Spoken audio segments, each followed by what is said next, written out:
Hello दोस्तों, नमस्कार। स्वागत है आपका सेवियर्स एजुकेशन यूट्यूब चैनल में। Today we are going to discuss about class 12th poetry section. आज अपन माध्यमिक शिक्षा बोर्ड राजस्थान के जो सिलेबस है उसका क्लास 12th जिसकी बुक का नाम है रेनबो, उसका चैप्टर नंबर 12 जो कि एक पोएम है और उसका टाइटल है Nobel nature, the Nobel nature. इसके बारे में चर्चा करेंगे। इससे पहले प्रोज सेक्शन जो है जिसमें चैप्टर्स है वो सारे के सारे वीडियोस मैं ऑलरेडी बना चुका हूँ। इसी चैनल की प्लेलिस्ट पे रेनबो बुक के नाम से आपको मिल जाएंगे। आप वहाँ पर आसानी से किसी भी चैप्टर का वीडियो देख सकते हैं।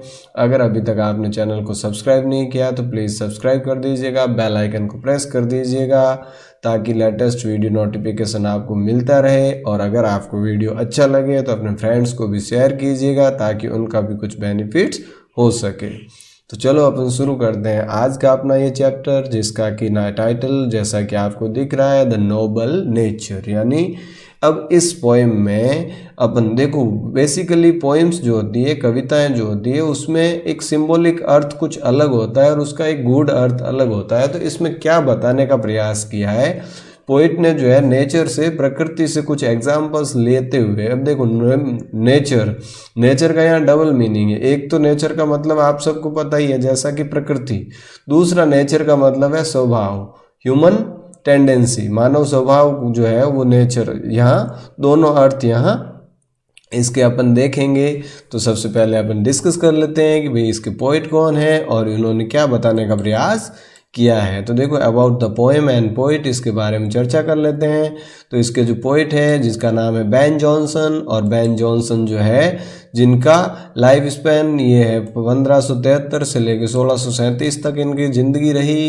ये एक versatile and dominating literary personality है, यानी बहुत जाने पहचाने जो है व्यक्ति है, जो कि एक प्ले राइट यानी कि जो नाटक लिखने वाले हैं। अब देखो अक्सर इसकी स्पेलिंग में अपन गलत करते हैं, प्ले राइट, तो देख लो सही इस तरीके से होगा। पोइट यानी कवि है, एक्टर यानी अभिनेता है, एंड क्रिटिक, और क्रिटिक का मतलब आलोचक, जो आलोचनाएं करने वाला है, ऑफ द 17th सेंचुरी, 17वीं शताब्दी के। He is identified for is brilliant classic and realistic comedy, और इनकी जो है क्लासिक और रियलिस्टिक कॉमेडी जो है इनके लिए इनको बहुत प्रसिद्धि मिली। His memorable comedies are Walpon, The Alchemist and The Silent Woman। और इनकी प्रसिद्ध जो कॉमेडीज रही है उनमें जो है उनके नाम में देखो, एक तो है वेलपॉन, दूसरा है एल्केमिस्ट, और तीसरा देखो द साइलेंट वुमन। अब साइलेंट वुमन का मतलब क्या हुआ? साइलेंट का मतलब शांत और वुमन का मतलब महिला। तो क्या सुन के भी हंसी आ रही ना कि महिला और वो भी शांत रहे, हो सकता है क्या? तभी तो कॉमेडी है। तो जो अगर टाइम मिले तो आप भी पढ़ सकते हो। तो अब देखो इस पोएम में क्या है, the Nobel nature is a lyric, short lyric. अब लिरिक है, ये एक लिरिक है। लिरिक का मतलब एक शॉर्ट पोएम है जिसको गाया जा सके। तो नोबल नेचर जो है एक लिरिक है, कंपोज्ड बाय बेन जॉनसन के द्वारा, imparting the great meaning and message of humanity. और इसमें जो है एक मानव जाति को जो है बहुत ही महत्वपूर्ण संदेश इन्होंने देने का प्रयास किया है। That live in deeds not in years, और वो संदेश क्या है देखो, लिव इन डीड्स यानी कि कार्यों में जिंदा रहें, नॉट इन ईयर्स सालों में नहीं। भाई आप कितने साल जी रहे हो ये महत्वपूर्ण नहीं है, आपने अपनी ज़िंदगी में क्या किया वो ज़्यादा महत्वपूर्ण है, ये संदेश देने का प्रयास किया है। The poet contrast a meaning less and unimpressive long life with a short life full of heroic and virtuous deeds by drawing two symbols from nature, an oak and a lily। अब देखो यहाँ पर कवि क्या कह रहा है, दो अलग अलग डिफरेंट इमेजेस को यहाँ प्रस्तुत किया है उसने। नेचर से, प्रकृति से दो एग्जाम्पल लिए हैं, जिसमें एक है आपका ओक ट्री और दूसरा है लिली फ्लावर। और इन दोनों की लाइफ को कंपैरिजन करते हुए ये ह्यूमन नेचर को ये समझाने का प्रयास किया है कि भाई किस प्रकार से आपका लाइफ जो है वो इम्पोर्टेंस है। Johnson widely disseminates that the worth of human life is measured not in years but on the basis of achievements and noble acts। अब देखो ये क्या कह रहा है, जॉनसन निश्चित रूप से कह रहा है कि ह्यूमन लाइफ जो मानव जीवन है इज मेजर्ड यानी उसकी मापा जाता है, नॉट इन ईयर्स सालों में नहीं, but on the basis of achievements and noble acts. उनको अचीवमेंट्स यानी उपलब्धियां एंड नोबल एक्ट्स और जो भलाई के कार्य किए गए हैं उनके द्वारा that leave imprints on the vast eternity two of time. That leave जो कि छोड़ देती है, इम्प्रिंट्स यानी अपने निशान, on the vast eternity of time यानी लंबे समय तक। तो जो है जैसा कि कबीरदास जी ने कहा है कि भाई कबीरा इस संसार में जब आप आए तो तुम हंसे जग रोए, ऐसी करनी कर चलो जग हंसे जग रोए, तुम हंसे जग रोए। यानी कि जब तुम संसार में पैदा हुए उस समय क्या हुआ था, आप रो रहे थे, दुनिया खुशी मना रही थी, और अब आप अपने ऐसे कर्म करते चलो कि जिस दिन आप इस संसार से विदा हो उस दिन आप तो खुशी खुशी जाओ, लेकिन जो दुनिया है वो आपके जाने से जो है उसका गम मनाए, यानी कि आपके किए गए कार्यों के लिए आपको याद करे। तो देखो अभी अपन आ जाते हैं पोइम पर। इस पोइम में क्या बताया गया है, तो देखिए, it is not growing like a tree in bulk doth make man better be, और standing long an oak a 300 years to fall a log at last, dry, bald and sere। देखो, it is not growing like a tree, it is not growing यानी ऐसा नहीं है, growing बढ़ना, like a tree पेड़ की तरह बड़ा हो जाना, यानी पेड़ की तरह बड़ा हो जाना ही जो है वो इम्पोर्टेंट नहीं है। इन बल्क यानी बहुत बड़ी साइज में। डथ मेक, मेक का मतलब, डथ का मतलब यहाँ डज, ओल्ड इंग्लिश है डज या डू या does. Does make man better B, जो कि मनुष्य को अच्छा बनाता हो, यानी कि ये पेड़ की तरह जो है फैल जाना, बढ़ जाना ही नहीं है जो कि मनुष्य को बड़ा बनाता है। यानी मनुष्य जो है वो पेड़ की तरह फैलने से ही बड़ा नहीं बनता। और स्टैंडिंग या फिर खड़े रहने से, लॉन्ग एन ओक लंबे समय तक एक ओक की तरह, 300 ईयर्स जो कि 300 साल तक। अब यहाँ ओक का जो ट्री है, बलूत का जो पेड़ है, उस ओक ट्री बलूत के पेड़ का लाइफ स्पैन जो है जिंदगी 300 सालों की होती है। तो यहाँ पर ये कवि ये कहना चाह रहा है कि भाई मनुष्य का जो है एक पेड़ की तरह फलना फूलना, बड़ा होना यानी शरीर से बड़ा होना, या फिर स्टैंडिंग लॉन्ग एंड ओक या फिर जो है खड़े रहना यानी जीवित रहना। 300 ईयर्स जैसा कि ओक का ट्री जो है 300 सालों तक जीवित रहता है, उसी तरीके से मनुष्य जो है लंबा जीवन जीना।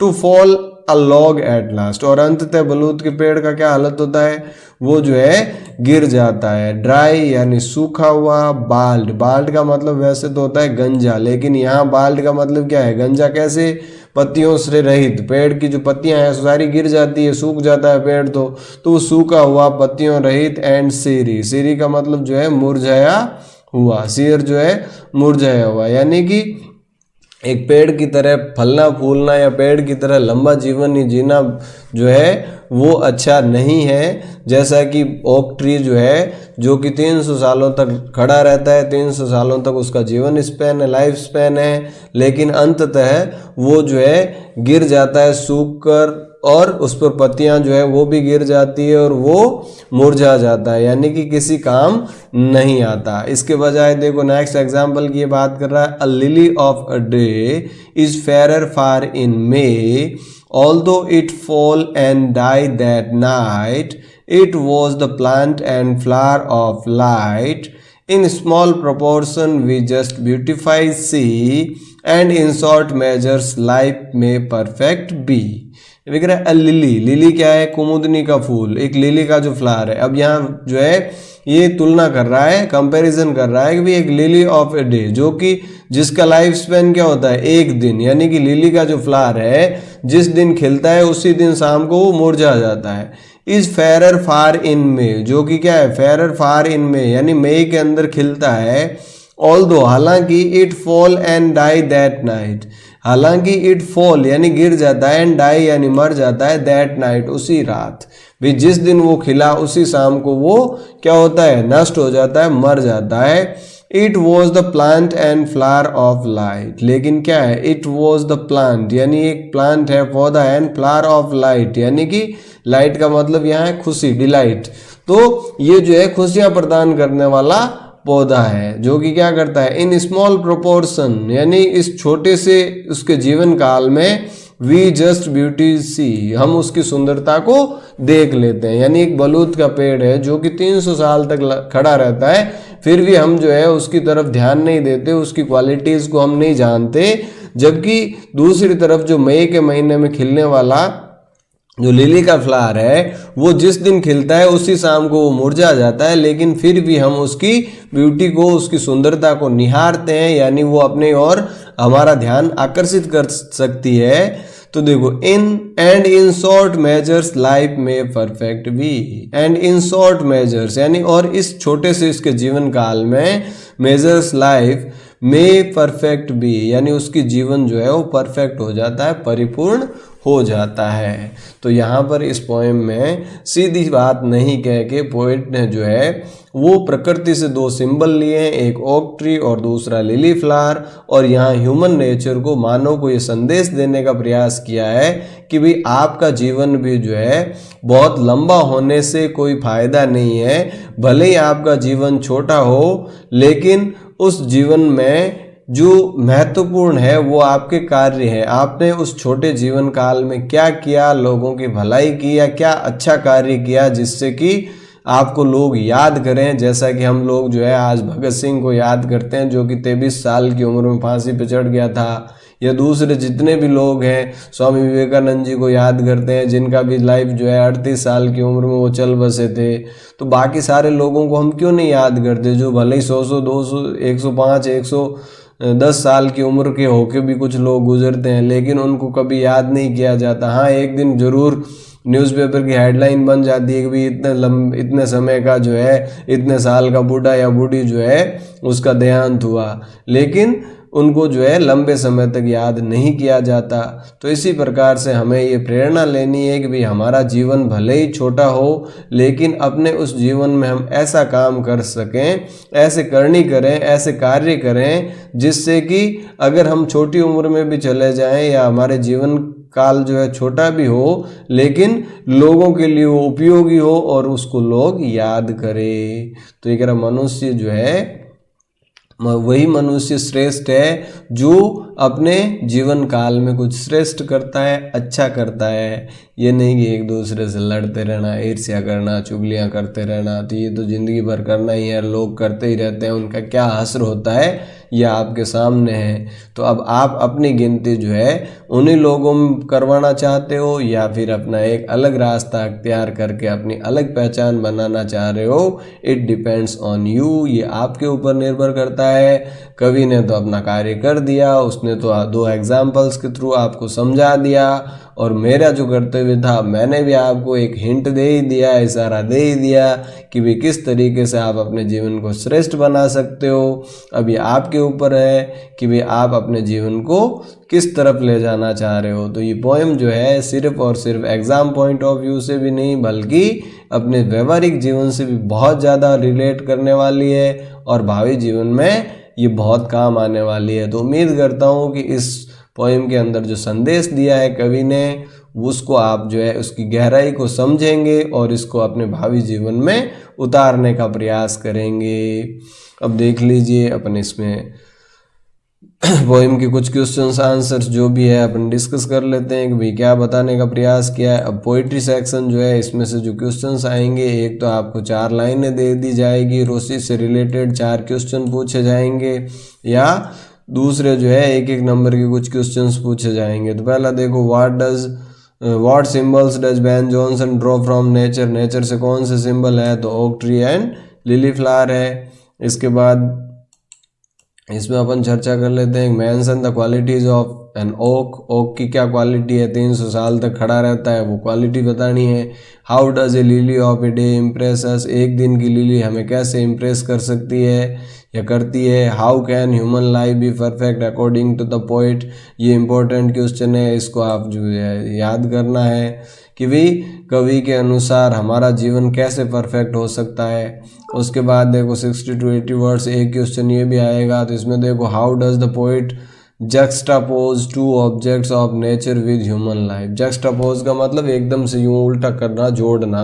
तो कवि किस प्रकार से जो है नेचर के जो ऑब्जेक्ट है यानी प्रकृति के जो है ऑब्जेक्ट है उनको मानव जीवन पर कैसे अप्लाई करता है ये बताना है। और दूसरा थीम जो है, पोएम की थीम जो है वो बतानी है। तो अबाउट द पोएम में सारी चीज़ें लिखी हुई थी। इसके अलावा लिटरेरी टर्म्स जो है ये आप खुद देखो, इसमें क्या लिखा है, एक्वाइंट योर सेल्फ, यानी अपने आप को इसमें देखना है। लिरिक क्या होता है, ओड क्या होता है, बैलेड क्या होता है और एपिक क्या होता है, इसके बारे में आपको जानकारी करनी है। और ये स्पीच एक्टिविटी और कंपोजिशन वाला पोर्शन जितना बुक में दे रखा है, अगर ईमानदारी से आपने उतना पढ़ लिया ना तो बाकी दूसरी कुछ भी पढ़ने की आवश्यकता नहीं है। लेकिन अगर ज़रूरत है तो बुक के अंदर दी हुई सारी चीज़ें उनको डिटेल से देखना और समझने का प्रयास करना। तो उम्मीद करता हूँ आज का ये सेशन आपको समझ में आया होगा। अगर किसी भी प्रकार की कोई परेशानी है तो आप कमेंट बॉक्स में डाल सकते हैं, मैं आपकी उस क्वेरी का आंसर करने का प्रयास करूँगा। इसी के साथ आज के इस सेशन को यहीं विराम देते हैं। मिलते हैं अगले वीडियो में अगली पोएम के साथ। तब तक के लिए थैंक यू। जय हिंद, जय भारत।